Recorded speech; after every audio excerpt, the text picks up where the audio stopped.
How to fix iOS update is paused issue on your iPhone.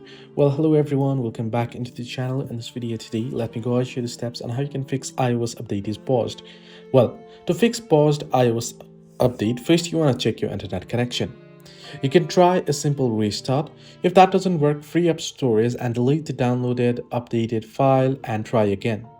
You can also use a computer with iTunes to update as well. So initial check is to check your storage, that you want to make sure that you have enough storage on your device for the update to be downloaded and then to be installed. You can also restart your iPhone. To force a restart, press and quickly release the volume up button, then the volume down button, then press and hold the side button until the Apple logo appears. You can also head into settings. Now this is the advanced troubleshooting. So head into settings. Once under settings, head into general, then head into your device, right?